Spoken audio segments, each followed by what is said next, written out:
Lagos never slows down. Not for rain, not for traffic, not even for fear. But on that Thursday night, something strange happened. People began to disappear. It started quietly. A tweet here, a WhatsApp message there. My brother entered a bus at CMS and never got home. Has anyone seen this driver? He operates late nights. Most people ignored it. In Lagos, rumors spread faster than fuel scarcity. But Dami didn't ignore it, because her best friend Simi had sent her a message at 9:47 p.m. I'm entering a bus now at CMS. Network is bad. I'll call you when I reach. That call never came. By midnight, Dami was pacing her room in Yaba, her phone clutched tightly. She had called Simi over 20 times. Switched off. This is not normal, she muttered. She opened Twitter again. More posts had appeared. Black bus, no plate number. Driver doesn't talk. People say the passengers look strange. Dami grabbed her bag. If Lagos had taught her anything, it was this. If you want answers, you go and find them yourself. By 1:15 a.m., Dami stood at CMS bus stop. It was unusually quiet. A few streetlights flickered. The usual rush had faded, leaving behind scattered traders and tired commuters. Excuse me, she asked a nearby woman selling roasted corn. Have you seen a black bus around here tonight? The woman hesitated. You know go like wettin' you day find, Dami frowned. Please. The woman leaned closer. That bus, it no be normal. People enter, but nobody they come down. Dami felt a chill. When does it come? The woman pointed toward the dark road. It go come. Time passed slowly. At exactly 2:03 a.m., the air changed. Dami noticed it immediately. The usual Lagos noise, distant horns, generators, voices, faded into an unnatural silence. Then she saw it, a black bus. No plate number, no markings. Its headlights were dim, almost dull, as if the light itself was tired. It rolled to a stop in front of her. The door creaked open. Inside, a few passengers sat perfectly still. Too still. Dami swallowed hard. Every instinct told her to run. But Simi was out there. She stepped in.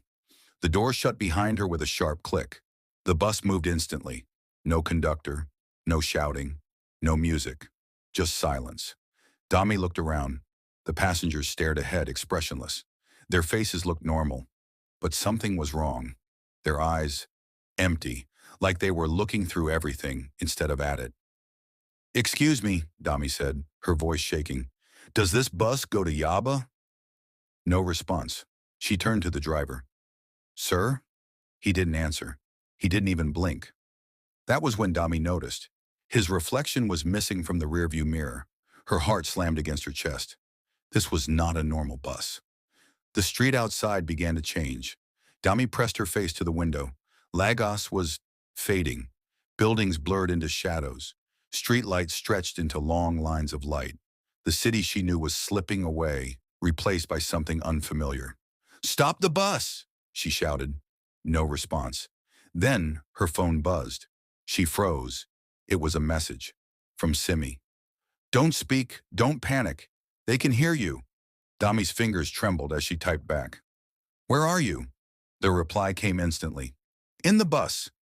Look carefully. Dami lifted her head slowly and scanned the passengers again. One of them moved, just slightly. A girl in the back.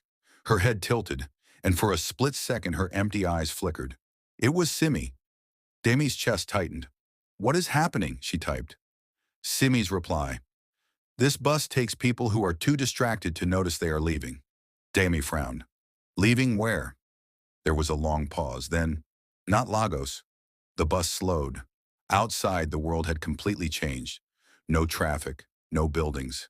Just a wide, endless road surrounded by darkness. The bus stopped. The door opened. A cold wind rushed in. One of the passengers stood up. He walked out slowly like he was being pulled by something unseen. As soon as his foot touched the ground, he vanished. No sound, no trace. Just gone. Dami's breath caught. This is not real, she whispered. Her phone buzzed again. It is real, Simi replied. And if we don't act, we'll be next. Dami forced herself to think. What do we do? She typed. Simi responded. You have to remember something strong, something that ties you to Lagos. Dami blinked. What? Anything. A memory, a sound, a feeling. Hold on to it. Another passenger stood up, walked out, vanished. Dami's panic rose. She closed her eyes. Think, think. Then she heard it. A memory. Loud, chaotic, unmistakable. Danfo drivers shouting, market women arguing. The distant sound of Afro beats blasting from a speaker. The smell of fried plantain. The heat. The movement. The life. Lagos. Raw and unstoppable. Dami held on to it tightly. I'm not leaving, she whispered. The bus shook violently. The driver's head twitched for the first time. The passengers stirred. Her phone buzzed. It's working. Don't stop. Dami focused harder. I'm from Lagos, she said louder now. I belong here. The bus lights flickered. The empty eyes around her began to regain focus. Simi gasped. I can move, she whispered. Suddenly the bus jerked. The world outside snapped. Lights returned. Buildings reappeared. Noise flooded back in. Honking, shouting, life. The bus screeched to a stop. The door flew open. Run, Dami shouted. She and Simi jumped out. They stumbled onto the familiar streets of CMS, alive, real, Lagos. They turned back. The black bus was gone, as if it had never existed. The next morning, Lagos moved on like nothing happened. Traffic, noise, chaos. But Dami knew the truth. In a city that never stops, it is easy to disappear. Not physically, but mentally. To become so distracted, so detached, that you lose your grip on reality. She looked at Simi. We almost didn't come back, she said quietly. Simi nodded. But we did. Dami smiled faintly. Because Lagos doesn't let go easily.